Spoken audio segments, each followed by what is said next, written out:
Vatan atamasi aslida arabcha so'z bo'lib, ona yurt ma'nosini anglatadi. Ulug' zotlardan biri vatan bu insonning tug'ilib o'sgan yeri, uning go'daklik chog'idanoq mehr qo'ygan o'chog'idir deb ta'riflagan. Vatanga muhabbat yuksak insoniy fazilatlardan ekani ko'p zikr etiladi. Bu haqda vatanni sevmoq iymondandir deyilgan hikmat esga olish kifoya.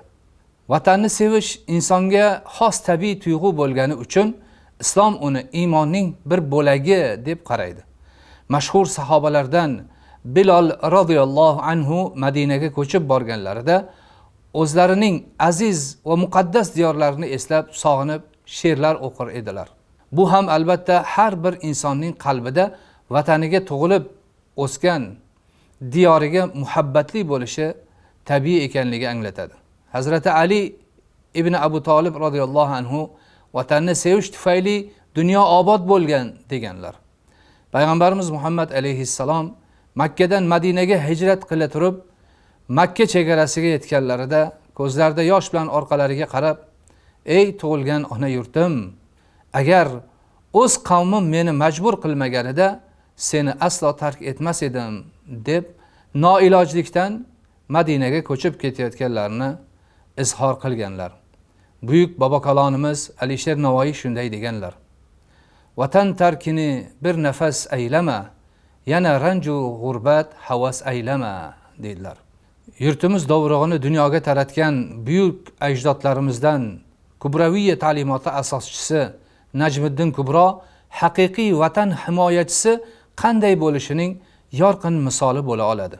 Zamonamizning yirik allomalaridan minglab muridlarga ega bo'lgan bu tariqat peshvosi Mo'g'ullar bostirib kirganlaridan xabar topgach, birinchilardan bo'lib vatan himoyasiga otlanadi.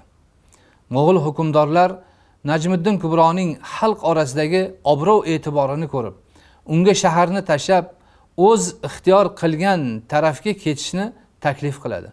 Vatanni o'zini jonidan ustun bilgan Najmiddin Kubro bosqinchilarga qarshi jangga kiradi va tug' ko'tarib lashkarni olg'a chorlab borayotgan holatda shahid bo'ladi.